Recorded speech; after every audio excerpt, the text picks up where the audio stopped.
Alrighty guys, look where I am. 3MA in front of the MBL Extremes with, we let him back into Texas, even though he was wearing that goofy hat. he shouldn't have been let back into Texas, but we let him back in. This is Karl. You recognize him from prior videos. He was at the show. I didn't do a wrap-up video with him, but as you know, I like to share all of my friends' opinions, and I didn't even get to all the rooms that I wanted to, so it'll be good to get his opinion on what he liked, and probably went into rooms that I didn't. And he takes very thorough notes. Well, somewhat thorough. Somewhat. Yeah. When I get to stuff I like, I kind of give a comment on, like, I use adjectives and stuff. So yeah, why don't we just turn it over to Karl and his notes? Let me see. I don't even know what he's got. Anything on here? So. Well, just like normal. Just. Okay. What do you got first?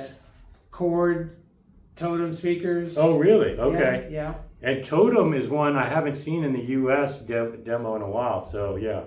Yeah, and I usually make a note whether it was a digital source I was listening to or a turntable, and then in one case it was a reel-to-reel. Did they have those little beaks that he puts on the top of the speakers? Yeah. Totem? So. Okay, interesting. Yeah. So Chord and Totem impressed you. And then, of course, this is all on the 8th floor, but the YG Sonia 3.3s with the bel canto. That was a favorite of Doug's and Pete's. Yeah. Now, it was really high, the MTM. I think it's built for a bigger room, but it didn't bother you, though. No, and then they had those, they had those, in a certain number, there were 8 rooms with YG speakers. Yeah. And about a third of them had these panels in there that are tunable, and you can move them.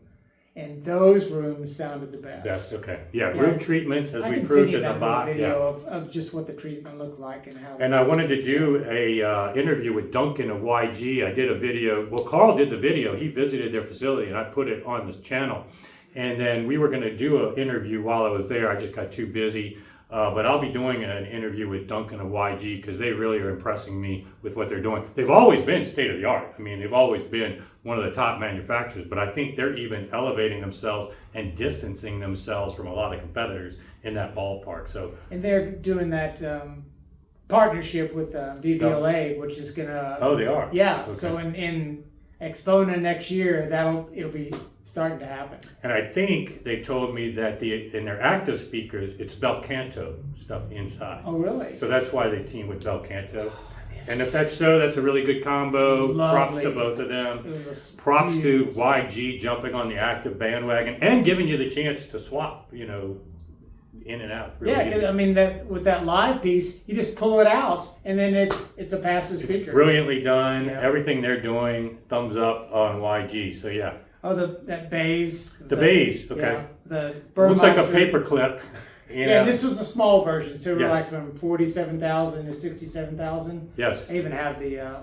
It's one of those speakers that probably, at least for me, hasn't wowed me per se in those small rooms. But when you look at the design, you look at the paraphernalia they give, you get the measurements, it's definitely one that people should consider maybe in a dealership situation or home audition. It was a small room, and I had to render in 20, and the Berkeley Ref 3 is the digital source. Really Estalon nice. With the Vtus, and that had the Sona S tape deck. It's a reel-to-reel. Yeah, Sonoris. Smooth, beautiful yeah, sound. I think that's Arian Jensen. I did an interview with him. That's a very brilliant guy. Estalon's always looks and performance very top, and Vtus has some really cool stuff. Their electronics, I love their chassis, Class A. Yeah, not too hot. It's solid tape, but it's a tube-like sound. A lot of fans of their stuff. AGD, the Pure Audio Project. I missed that room. I wanted to go into that room, but I do cover them a lot at different shows. But props to them, yeah. Digital, those GTT audio with the Vivid. TLA were in a lot of rooms. They had headphone amps. They were kind of all over the place. Okay. A lot of their electronics. Okay. It was a G3 S2 digital. Doesn't sound digital at all. Okay. I mean, he's got that switch. I mean, yeah. GTT Audio usually does really good rooms. I just didn't get into that room, so I'm glad you did. Great. Oh, those small little speakers. The audience that Pete and Doug raved over? Yeah. Yes. Yes. They were so small, but big sound. Big sound from small speakers. Yeah, they're Felt like that. 3,500 or somewhere around there. Under that, I think. Yeah. But yeah, very impressive. There was Lampesator with the von Swigert, Westminster Lab digital source. Oh yeah, I like the Westminster Lab stuff for sure. Von Schweikert's been impressing me recently. Yeah. Another room with the Kuzma turntable, Sapphire Manley Steelhead phono preamp, and had a Almec. I'm not sure what that is. Alnick. Yeah. Rail subwoofer, and it was the turntable as the source, so it was Okay. really good. Yeah, Manly, you don't often see them anymore at the shows, but that's good to see. They really do high quality. They're one of the few companies that have bridged the gap between pro audio and audiophile, can do both. It's very rare to see that. Another YG room, which was the YG, had the Haley 3.2s, airtight, electronics, Bergman, turntable. Yeah, Okay, cool. Another YG, the XX. So You're a big YG fan, and I made it. I'm gonna buy a pair. So nice. Yeah, Duncan and I talked that over. So that's awesome. Yeah. Okay. the Odyssey turntable. Turntable was the source. Okay. Border Patrol. Yeah. Yeah. High quality. At a Living reasonable voice price. speakers. Inuit statement. Mm-hmm. DAC is digital source. Yeah, these are all rooms I didn't get into, so I'm glad you got it. The Twin Brook room, that the MBLs. Because I don't know what they've done, Mm-hmm. but this used to be kind of a dark sound. Mm-hmm. There's more detail now. Even these, when we came for the Halloween show and they changed Tuned something them a in little here, bit. Okay. there's more detail. Well, it does require, because MBLs radiate sound everywhere, it does require a little more acumen for how you set it up, because you are hearing more reflections at your listening position. So you can tune the sound a little bit with those treatments, and he's a master at doing that at the show conditions. And of course, the ones that I underlined, those are special, like the MBL room. Okay. And Chroma. Yes.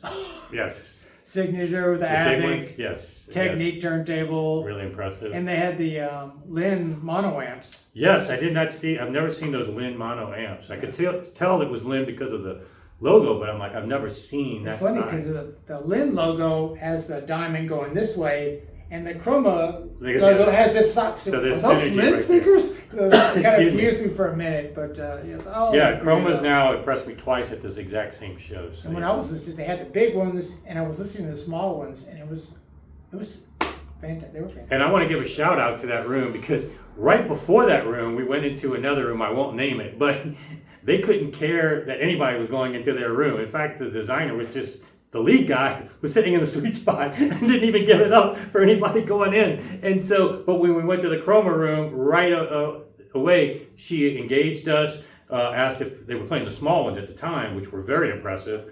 Definitely impressive. But then they offered, and we wanted to hear the big ones. Yeah, I they didn't hear did the that. big ones. Yeah, they would switch it for you. And so a big shout out to Chroma. Another room, Pure Fidelity turntable with DS audio. That's where it was. That's where the Pure Fidelity. Oh, okay. I think I did go in that room. that's Pure where Fidelity. the prototype DS audio. Okay, yeah. Phono stage with tubes. I didn't notice that, but Yeah, I did go. It I was might have walking been. around with Ken, Okay. of Musical Surroundings, who reps Knows those that, guys, okay. and he pointed out, oh, shit, I didn't. Oh, that's with the Vandersteen. Yeah. So that was that room downstairs, right? Or was that a small room? Well, maybe that it wasn't in there, but it was that. That's the cartridge. Okay. It was W3. Yeah, Vandersteen, the Kindos. Yes. It was a turntable. Kento. Karma's, Yes. such a beautiful. Beautiful speaker. Just gorgeous. Mhm. The workmanship, the leather, the woodwork. Yes, beautiful. Conrad Johnson, Yes, you don't often see Conrad Johnson at shows. and I underlined it. It was really good. Yeah, I've owned Conrad Johnson preamps in the past. They should be at more shows because their stuff, ARC, Audio Research, and Conrad Johnson were the preeminent tube manufacturing gear. And still to this day, both of them still make high quality stuff that you should check out. Cat. Cat, another tube, Yeah, well-known the tube, VPI, WH40. with the Clarises and Yeah, the Clarises. that was very fascinating. When I went in that room, I sat in the main front row, and it just, the imaging was totally off, but it wasn't because of the gear. I just moved one chair back, and all of a sudden it was in between. You know, it was much more focused. So yeah, I went back to one of the wide rooms, and I sat in the back row, and there was a bass way back there. So this is all this is. And I just kind of leaned forward, and it disappeared. changes. Yeah, we had some seats. We even put on the seat. This seat has no bass in the unique home audio room because literally you would sit there and you were in the middle of a null.